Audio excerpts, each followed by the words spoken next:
Hello friends, welcome to home food recipes. આજે આપણે બનાવીશું શિયાળામાં ખાવાની મજા પડી જાય એવી ગરમા ગરમ લીલી ડુંગળીની કઢી અને બાજરીની રોટલી. બાજરીના રોટલા તો નોર્મલી આપણે શિયાળામાં ખાતા જ હોય છે અને ખાવા પણ જોઈએ, એનાથી શિયાળામાં શરીરને ગરમી મળી રહે છે. તો આજે આપણે બાજરીની પરફેક્ટ રોટલી કઈ રીતે બનાવવી એ શીખીશું, જેની સાથે આ ડુંગળીની કઢી જો તમે ખાશો તો ખાતા રહી જશો, એટલી ટેસ્ટી લાગે છે. લસણની ચટણી સાથે પણ આ રોટલી તમે ખાઈ શકો છો. તો ચલો એને બનાવવાનું શરૂ કરીએ. તો સૌથી પહેલાં આપણે રોટલીનો લોટ બાંધીશું. એના માટે એક બાઉલમાં આપણે 2 કપ જેટલો બાજરીનો લોટ લેવાનો છે. 200 ml વાળા કપથી માપીને અહીંયા મેં લોટ લીધો છે. હવે એમાં 1/4 ટીસ્પૂન એટલે કે 5 ચમચી જેટલું આપણે મીઠું ઉમેરીશું.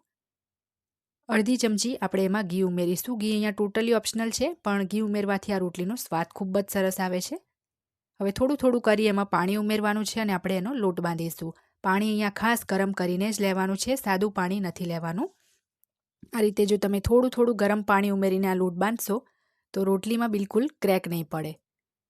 તો આ રીતે થોડું થોડું પાણી ઉમેરી ચમચાથી મિક્સ કરતા જઈશું. 1/4 કપ મેં પાણી લીધું હતું, એ બધું જ આમાં વપરાઈ ગયું છે.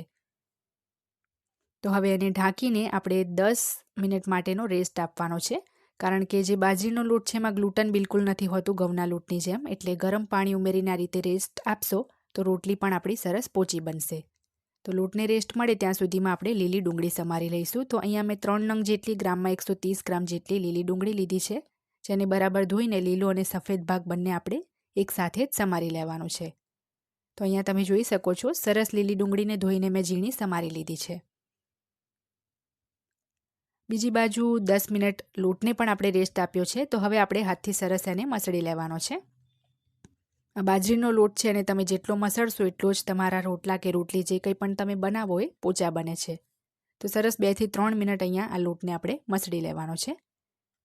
લોટ વધારે અહીંયા ઢીલો નથી કરવાનો. રોટલી વણ્યા પછી જો તમે ઉખાડવા જશો તો ઢીલો લોટ હશે તો તૂટી જશે. તો હવે આમાંથી આપણે મીડિયમ સાઇઝના લુવા તૈયાર કરીશું. તો આ રીતનો લુઓ તૈયાર કરવાનો છે અને હવે પાટલી ઉપર થોડો સૂકો બાજરીનો લોટ સ્પ્રિંકલ કરીશું. સાથે જે લુઓ છે એને પણ કોરા બાજરીના લોટમાં કોટ કરીને સરસ આપણે રોટલી વણવાની છે. આ રોટલી અહીંયા બાજરીની બનાવીએ છીએ, એટલે જે રીતની આપણે ઘઉંની રોટલી બનાવીએ એટલી પતલી તો નહીં વણાય, થોડી ભાખરી જેવી એ જાડી જ રહેશે. તો આ રીતની રોટલી વણાઈ જાય પછી આપણે એને એક સરખી કરવા માટે જે સ્ટીલનો ડબ્બો આવે મોટી સાઇઝનો, એનું ધારવાળું આ રીતનું ઢાંકણ લેવાનું છે. એની મદદથી એને આ રીતે કટ કરી લઈશું. એનાથી શું થશે કે જે કિનારી ફાટેલી છે એ પણ નીકળી જશે અને બધી જ રોટલી આપણી એક સરખી જ બનશે. તો હવે આ રોટલીને આપણે એક પ્લેટમાં લઈ લઈશું.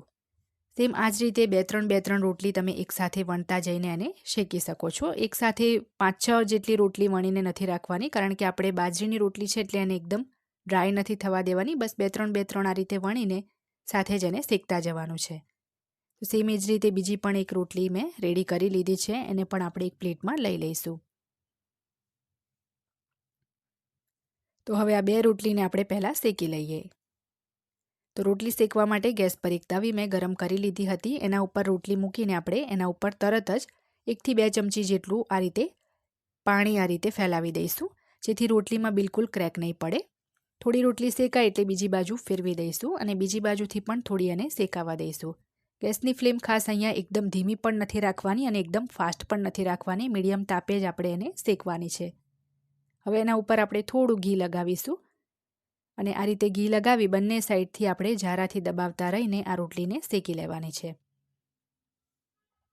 ટોટલ 2 મિનિટ જેટલો સમય લાગે છે આ રોટલીને શેકાવામાં. જરૂર લાગે તો બીજી સાઈડ પણ તમે થોડું ઘી લગાવી શકો છો અને ઘી જો તમે અવોઇડ કરવા માંગો તો તેલથી પણ શેકી શકો છો. તો શેકાઈ જાય એટલે એક પ્લેટમાં એને લઈ લેવાની છે. સેમ આ જ રીતે બાકીની બધી જ રોટલી આપણે શેકી લેવાની છે. તમે જોયું હશે કે આપણે જે રોટલી બનાવી એની અંદર બિલકુલ પણ ક્રેક નથી પડી. એનું કારણ એ જ હતું કે આપણે લોટને સરસ મસળ્યો હતો અને આ રીતે ઉપર પાણી પણ લગાવ્યું હતું.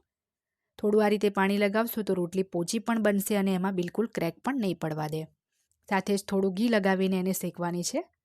આ રીતે આ બાજરીની રોટલી તમે ચોક્કસ બનાવજો, રોટલા પણ ભૂલી જાઓ એવી પરફેક્ટ બને છે. તો અહીંયા બીજી રોટલી પણ શેકાઈ ગઈ છે, તો એને પણ આપણે એક પ્લેટમાં લઈ લઈશું. આટલી ક્વોન્ટિટીમાં 5 મીડિયમ સાઇઝની બાજરીની રોટલી બની છે. ખાવામાં પણ એકદમ સરસ પોચી છે. તમે એને રોટલીનો જે કેસરોલ આવે એમાં ગરમા ગરમ એક પર એક મૂકી દેશો તો ઠંડી થાય પછી પણ એ કડક નહીં થાય. હવે ડુંગળીની કઢી બનાવવા માટે એક બાઉલમાં 1 કપ જેટલું આપણે મીડિયમ ખાટું દહીં લેવાનું છે. 2 ટેબલસ્પૂન એમાં બેસન ઉમેરીશું અને વિસ્કરની મદદથી આપણે દહીં અને બેસનને આ રીતે ફેંટી લેવાનું છે, જેથી બિલકુલ પણ એમાં ગાંઠ ના રહે. થોડું ફેંટાઈ જાય એટલે એમાં 2 કપ જેટલું આપણે પાણી ઉમેરીશું. જે કપથી 1 કપ દહીં મેં માપ્યું હતું એનાથી જ માપીને 2 કપ જેટલું એટલે કે 400 ml જેટલું મેં પાણી ઉમેર્યું છે. ફરીથી આ રીતે થોડું એને મિક્સ કરી લેવાનું છે.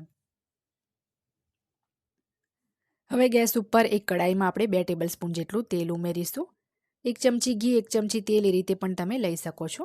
તેલ ગરમ થાય એટલે અડધી ચમચી રાઈ, અડધી ચમચી જીરું અને 5 ચમચી હિંગ ઉમેરીશું. હવે એની અંદર 2 ટેબલસ્પૂન તાજા જ વાટેલા આદુ લસણ મરચાં ઉમેરીશું અને 1 મિનિટ એને આપણે સાંતળવાનું છે. 1 મિનિટ પછી એની અંદર એક મોટી સાઇઝનું ટામેટું ઝીણું સમારી ઉમેરવાનું છે. અડધી ચમચી એમાં મીઠું ઉમેરી દઈશું અને ટામેટાને 3 થી 4 મિનિટ આપણે થોડા સોફ્ટ થાય ત્યાં સુધી ચડવા દઈશું. 3-4 મિનિટ ટામેટાં ચડે પછી એમાં 5 ચમચી જેટલી હળદર, અડધી ચમચી તીખું લાલ મરચું અને 1 ચમચી ધાણા જીરું પાવડર ઉમેરીશું. અને આ મસાલાને પણ આપણે બરાબર મિક્સ કરી 1 મિનિટ સંતળાવા દેવાના છે, જેથી એમાં બિલકુલ કચાશ ના રહે. 1 મિનિટ મસાલા સંતળાય પછી એમાં દહીં બેસનવાળું મિશ્રણ એડ કરી દઈશું. ફરીથી આપણે અડધી ચમચી મીઠું ઉમેરવાનું છે અને બરાબર મિક્સ કરી એને ઉકળવા દઈશું. 3 થી 4 મિનિટ પછી તમે જુઓ તો આ રીતના કઢીની કન્સિસ્ટન્સી પણ થોડી ગાઢી થવા લાગશે અને સરસ એનો યલો કલર પણ આવી જશે. વચ્ચે વચ્ચે હલાવતા રહી એને ઉકળવા દેવાની છે, જેથી બેસનમાં બિલકુલ કચાશ ના રહે. તો કઢી ઉકળે ત્યાં સુધીમાં બીજી બાજુ એક પેનમાં 1 ચમચી આપણે તેલ લેવાનું છે. તેલ ગરમ થાય એટલે એમાં જે આપણે લીલી ડુંગળી સમારી હતી એ ઉમેરી દઈશું.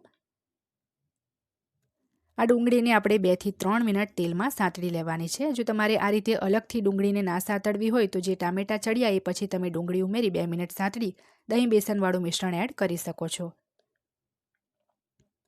તો 2 જ મિનિટમાં તમે જોશો તો ડુંગળી પહેલાં કરતાં ક્વોન્ટિટીમાં પણ ઓછી થઈ ગઈ છે અને સરસ ચડી પણ ગઈ છે. બીજી બાજુ કઢીને ઉકળતા પણ અહીંયા ટોટલ 5 થી 6 મિનિટ જેટલો સમય થઈ ગયો છે. તો હવે એમાં જે સાંતળેલી ડુંગળી છે એ ઉમેરી દઈશું અને ફરીથી 2 મિનિટ આપણે કઢીને ઉકળવા દેવાની છે. ડુંગળી ઉમેર્યા પછી 2-3 મિનિટ જ એને ઉકાળવાની છે અને ખાસ કઢીનો સ્વાદ વધારવા માટે છેલ્લે એમાં 1 ચમચી જેટલી શેકેલી કસૂરી મેથી ઉમેરીશું. તો હવે આપણી જે આ કાંદાની કઢી છે એ તૈયાર થઈ ગઈ છે. જોતાં જ ખાવાનું મન થઈ જાય એટલી ટેસ્ટી આ કઢી બની છે. તો હવે ગેસ બંધ કરી આપણે આ કઢીને સર્વ કરી લઈશું. આ કઢીને તમે શિયાળામાં બાજરીના રોટલા, જુવારના રોટલા કે રોટલી, ભાખરી કોઈની પણ સાથે ખાઈ શકો છો. એકદમ ટેસ્ટી લાગે છે. જો પહેલાં તમે ક્યારેય આ રીતના લીલી ડુંગળીની કઢીની રેસીપી ના ચાખી હોય તો એકવાર રેસીપી ચોક્કસ ટ્રાય કરજો. ઉપરથી ગાર્નિશિંગમાં આપણે થોડી લીલી ડુંગળી એડ કરી દઈશું આ રીતે.